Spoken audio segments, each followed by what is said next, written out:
Hello, कैसे हैं? तो आज फिर मैं आप लोग के साथ स्टूडेंट एलीट पे भारत के प्रमुख पदाधिकारी गण के भाग 4 लेकर के आया हूं और इससे बनने वाले सभी प्रश्न पे आज मैं आप लोग के साथ डिस्कस करूंगा। तो आज के सेशन का पहला प्रश्न होगा।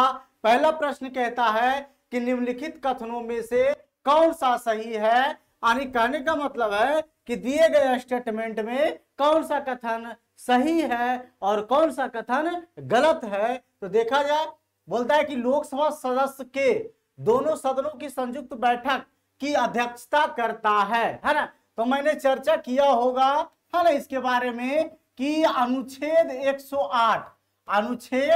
108 के तहत राष्ट्रपति के द्वारा है ना, राष्ट्रपति के द्वारा बुलाए जाते हैं, संयुक्त बैठक बुलाई जाती है। लेकिन कहा जाए तो अनुच्छेद 118 की बात कही जाए, अनुच्छेद 118 की बात कही जाए तो इसमें बताया जाता है कि लोकसभा और राज्यसभा की जो संयुक्त बैठकें होंगी उसका अध्यक्षता लोकसभा अध्यक्ष करेंगे, है ना। तो ये पहला ऑप्शन सही है, पहला ऑप्शन सही है ना। दूसरे ऑप्शन की ओर चलते हैं। दूसरा ऑप्शन है कि राष्ट्रसभापति संसद के दोनों सदन की संयुक्त बैठक करती है। कहने का मतलब है कि राज्यसभा के सभापति के बारे में मैंने चर्चा किया होगा कि अनुच्छेद 89 क्या कहता है। अनुच्छेद 89 ये कहता है, अनुच्छेद 89 अनुच्छेद 63 के साथ जोड़ा जाता है। कहने का मतलब है कि भारत के उपराष्ट्रपति ही राज्यसभा के सभापति होंगे। तो मैं बता दूं कि राज्यसभा के सभापति उपराष्ट्रपति होते हैं, लेकिन उसकी संयुक्त बैठक की अध्यक्षता नहीं करते हैं। तो ऑप्शन नंबर बी आपका रॉन्ग है। और है ना, ऑप्शन नंबर सी की जब मैं चर्चा करूं तो ऑप्शन नंबर सी कहता है कि गृह मंत्री संसद के दोनों सदनों की संयुक्त बैठक करती है। ये भी आपका गलत है। होम मिनिस्टर साहब है ना संयुक्त बैठक ना करके है ना प्रशासनिक सेवा के बारे में है ना देखरेख किया जाता है। कुछ वैसे मामले गृह मंत्रालय की समस्या की देखरेख उनके अनुसरण में किए जाते हैं, ना कि संयुक्त बैठक किया जाता है। चलिए अगले ऑप्शन की ओर चलते हैं। अगला ऑप्शन कहता है आपका कि प्रधानमंत्री संसद के दोनों सदनों की संयुक्त बैठक की अध्यक्षता करता है। यह भी आपका गलत है। तो इस तरह से ऑप्शन नंबर ए आपका सही आंसर होता है। और अगले प्रश्न की ओर चलते हैं। अगला प्रश्न है, लोकसभा अध्यक्ष के संदर्भ में निम्न में से क्या सही है ना। देखा जाए, फिर कहता है ऑप्शन नंबर 1 की बात करूं तो ऑप्शन नंबर 1 कहता है वह राष्ट्रपति के प्रसाद प्रयत्न तक पद पर रहता है। ये आपका कहना गलत है। प्रसाद प्रयत्न कहने का मतलब है कि जब राष्ट्रपति का मन हो तो उनकी नियुक्ति कर दे और जब मन हो तो उसे हटा दिया जाए, लेकिन ऐसा तो बात है नहीं। लोकसभा अध्यक्ष को हटाने के लिए है ना प्रेजेंट वोटिंग ऑफ मेजोरिटी के साथ 2/3 से हटाया जाता है ना कि उसे राष्ट्रपति के द्वारा हटाया जाता है। दूसरा है, वह किसी भी वित्तीय विधेयक को धन विधेयक घोषित कर सकते हैं तथा उनकी घोषणा अंतिम रूप से कर सकता है। तो ऑप्शन नंबर बी आपका करेक्ट आंसर होता है कि लोकसभा के अध्यक्ष ही बता सकते हैं कि कौन सा विधेयक धन विधेयक है और कौन सा विधेयक धन विधेयक नहीं है। यह फैसला लोकसभा का अंतिम फैसला होता है। चलिए अगले प्रश्न की ओर चलते हैं। अगला प्रश्न है कि भारत सरकार का प्रथम विधि अधिकारी कौन होता है। विधि अधिकारी कहने का मतलब होता है विधि अधिकारी यानी कानून से संबंधित मामलों का जो अधिकारी होते हैं है ना, जो कि भारत सरकार में नियुक्त किए जाते हैं। अनुच्छेद 76 के तहत अनुच्छेद 76 में कहा गया है कि भारत में एक कानूनी सलाहकार होंगे, भारत में एक अटॉर्नी जनरल होंगे, जिसकी नियुक्ति भारत के राष्ट्रपति करेंगे।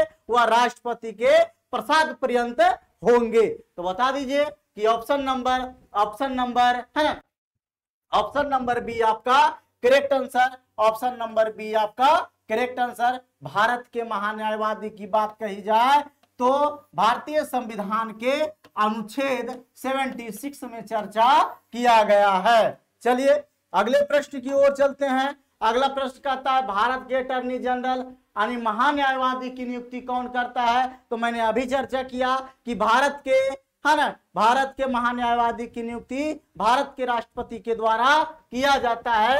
तो ऑप्शन नंबर बी, है ना, option number C correct answer होगा। और अगले प्रश्न की ओर चलते हैं। अगला प्रश्न है भारत सरकार को कानूनी विषयों पर परामर्श कौन देता है? तो मैंने अभी बताया कि कानूनी सलाहकार जो राष्ट्रपति के द्वारा चुने जाते हैं, जिसे महान्यायवादी या अटॉर्नी जनरल कहा जाता है, भारतीय संविधान के अनुच्छेद 76 में चर्च की गई है। तो ऑप्शन नंबर ए आपका करेक्ट आंसर। चलिए अगले प्रश्न की ओर चलते हैं। भारत सरकार का मुख्य, है ना, बीची परामर्शदाता, है ना, बीची ना होकर के यहाँ विधि, है ना, विधि परामर्श दाता है, मिसप्रिंट है ना, विधि परामर्शदाता है ना। विधि परामर्शदाता कहने का मतलब होता है कि कानूनी संबंधी जो भी सलाह दिए जाएंगे, किनके द्वारा दिया जाएगा भारत सरकार को? तो मैं बता दूं, अभी अटॉर्नी जनरल का चर्चा किया हूं, भारत के, है ना, भारत के attorney general of India, Bharat के महान्यायवादी। चलिए अगले प्रश्न की ओर चलते हैं। अगला कि निम्नलिखित में से वह व्यक्ति कौन है जो संसद सदस्य नहीं होता है लेकिन जिसे संसद को संबोधित करने का अधिकार है? तो मैं बता दूं कि भारत के महान्यायवादी संसद के सदस्य ना होते हुए भी वह संसद के दोनों सदनों में अपने वक्तव्य को रख सकते हैं, बोल सकते हैं, अर्थात वह, है ना, बैठ सकते हैं। लेकिन मैं यहां बता दूं वह मतदान नहीं कर सकते हैं किसी भी विधेयक पर, ना तो लोकसभा में और ना ही राज्यसभा में वह मतदान कर सकते हैं। तो ऑप्शन नंबर ए आपका करेक्ट आंसर होगा। ऑप्शन नंबर ए आपका करेक्ट आंसर होगा। अगले प्रश्न की ओर चलते हैं। अगला प्रश्न है कि संसद के प्रत्येक सदन की कार्यवाही में संसद का सदस्य ना होते हुए भी कौन भाग ले सकता है? आप बता सकते हैं, अभी मैंने चर्चा किया कि ऑप्शन नंबर सी भारत के महान्यायवादी, है ना, ले सकते हैं। चलिए अगले प्रश्न की ओर चलते हैं। अगला प्रश्न है निम्नलिखित में से कौन लोकसभा की कार्यवाहियों में भाग तो ले सकता है किंतु मतदान नहीं कर सकता है? तो मैंने अभी पिछले वाले प्रश्न में मैंने चर्चा किया कि भारत के महान्यायवादी, है ना, भारत के अटॉर्नी जनरल ऑफ इंडिया, वह दोनों सदनों में भाग ले सकते हैं लेकिन मतदान नहीं कर सकते हैं। तो ऑप्शन नंबर ए आपका correct answer. Option number A आपका करेक्ट आंसर। अगले प्रश्न की ओर चलेंगे। निम्नलिखित में से किसे संसद के दोनों सदनों में बोलने, अन्य कार्यवाहियों में सम्मिलित होने तथा किसी भी संसदीय कमेटी का सदस्य होने का अधिकार तो है परंतु उसे वोट देने का अधिकार नहीं है? तो मैंने खूब चर्चा किया हूं कि भारत के महान्यायवादी को यह अधिकार दिया गया है कि संसद के दोनों सदनों में किसी भी प्रस्ताव पर, किसी भी कार्यवाही में बोल सकते हैं लेकिन मतदान नहीं कर सकते हैं। तो ऑप्शन नंबर ए डी आपका करेक्ट आंसर, भारत के अटॉर्नी जनरल। चलिए अगले प्रश्न की ओर चलते हैं। क्या भारत का महान्यायवादी संसद के किसी भी सदन या उनकी समिति की बैठक में अपना वक्तव्य रख सकता है? तो जी हां, रख सकता है। ऑप्शन नंबर ए आपका correct answer. Option number A आपका करेक्ट आंसर।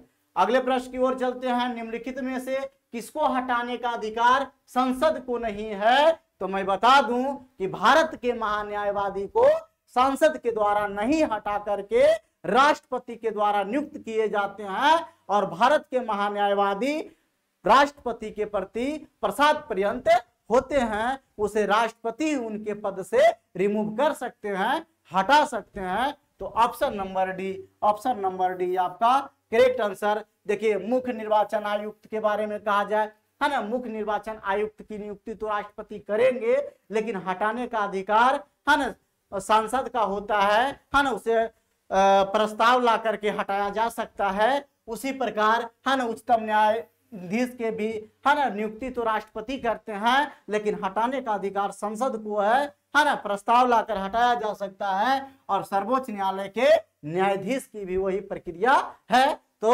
ऑप्शन नंबर चलिए अगले प्रश्न की ओर चलते हैं।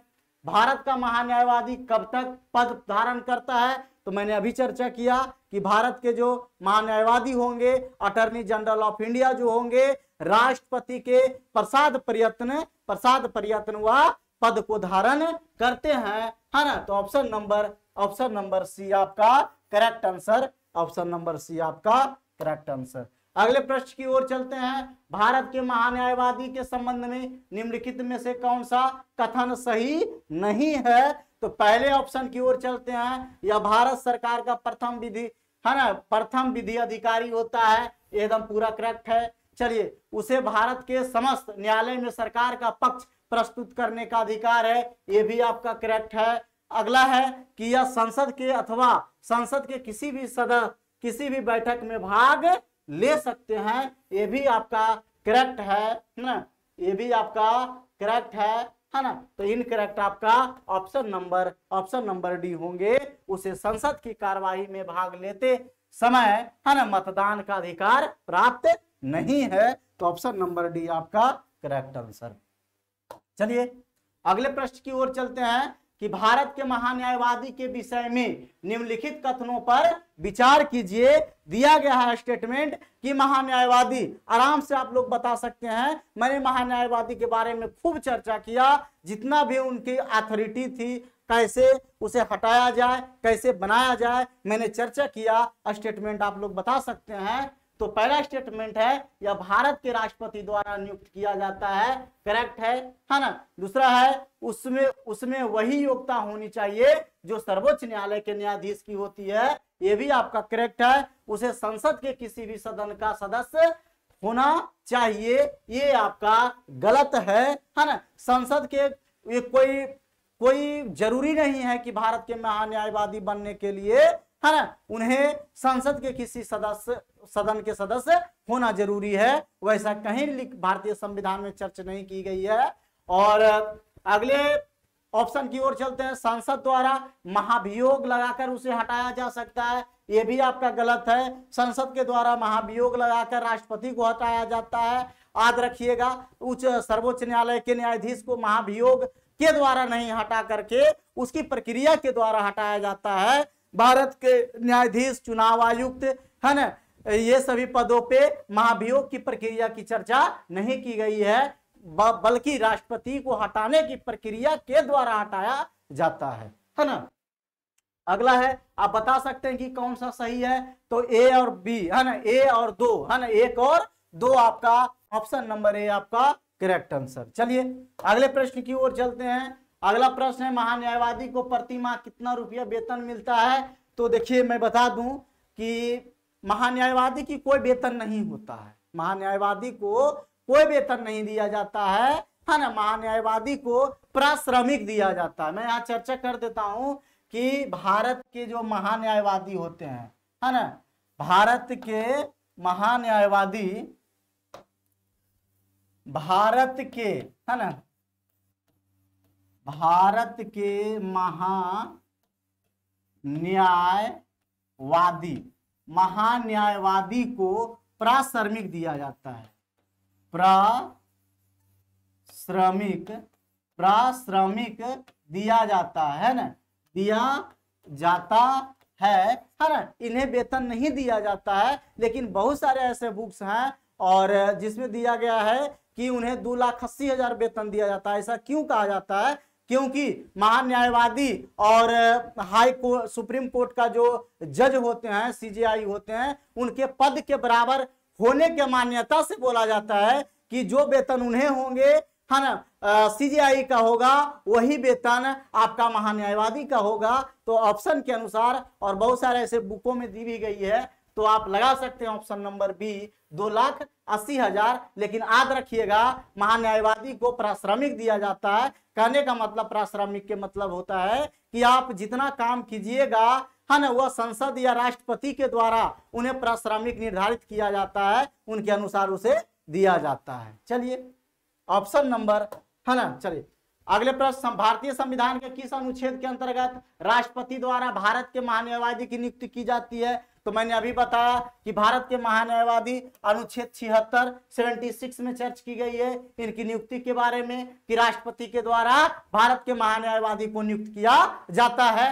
और सभी अनुच्छेदों की चर्चा मैं करूं तो मैं बता दूं अनुच्छेद 48 अनुच्छेद 148 कहता है CAG है ना, CAG है ना, कंट्रोलर ऑडिटर है ना, जनरल जिसे भारत के नियंत्रक महालेखा परीक्षक कहा जाता है, भारत के है ना महानियंत्रक परीक्षक CAG की नियुक्ति की जाती है। अनुच्छेद 76 अनुच्छेद है ना VP की बात कही जाती है, भारत के है ना VP कहने का मतलब वाइस प्रेसिडेंट, भारत के उपराष्ट्रपति की चर्चा की गई है। और अनुच्छेद 52 की बात कही जाए तो भारत के राष्ट्रपति के संबंध में, राष्ट्रपति भारत में एक राष्ट्रपति होंगे। तो अगले प्रश्न की ओर चलते हैं।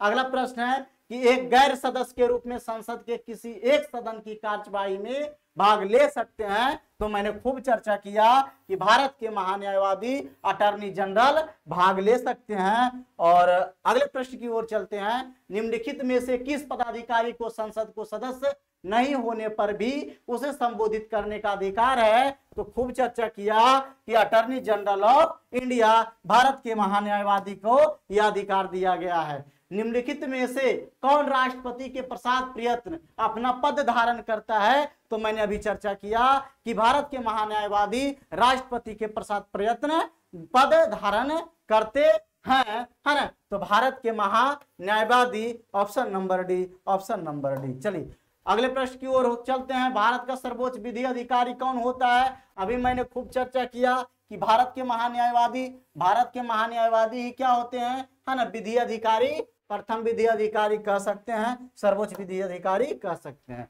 सदस्य ना होते हुए निम्नलिखित में से कौन संसद के किसी भी सदन की कार्यवाही में हिस्सा ले सकता है मत देने का अधिकार के बिना?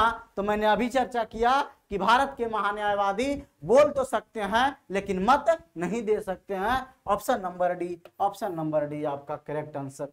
अगले प्रश्न की ओर चलते हैं। अगला प्रश्न है, भारत के महान्यायवादी के संदर्भ में निम्नलिखित कथनों पर विचार कीजिए। स्टेटमेंट दिया गया है, कौन सा कथन सही है और कौन सा कथन गलत है बता सकते हैं आप लोग, है ना। देखिए, राष्ट्रपति किसी ऐसे व्यक्ति की नियुक्ति करेगा जो उच्चतम न्यायालय के रूप में, है ना, न्यायाधीश के रूप में नियुक्त किया होगा, मतलब उसकी योग्यता, है ना, उच्चतम न्यायालय में जो न्यायाधीश की नियुक्त होने के लिए जो योग्यता होते हैं वह होना चाहिए, सही है ना। महान्यायवादी, है ना, इतना पारिश्रमिक प्राप्त करेगा जो सांसद आधारित, है ना, है। ये भी आपका मैंने अभी चर्चा किया कि सांसद के द्वारा पारिश्रमिक दिया जाता है, ना कि पेमेंट दिया जाता है, याद रखिएगा। तो आपका दोनों सही है ना, दोनों सही है ना। Option number C, option number C, कूट नंबर सी आपका 1 और 2 दोनों सही है। चलिए अगले प्रश्न की ओर चलते हैं। भारत का सॉलिसिटर जनरल होता है एक प्रशासनिक अधिकारी, एक न्यायिक सलाहकार, है ना, प्रधानमंत्री का सलाहकार। देखिए, सॉलिसिटर जनरल कहा जाए, है ना, जैसे भारत के सॉलिसिटर जनरल वर्तमान में तुषार मेहता जी हैं, जो कि वह, है ना, एक प्रकार का कानूनी सलाहकार है, न्यायिक सलाहकार हैं, एक, है ना, न्यायिक सलाहकार के रूप में कार्य करते हैं।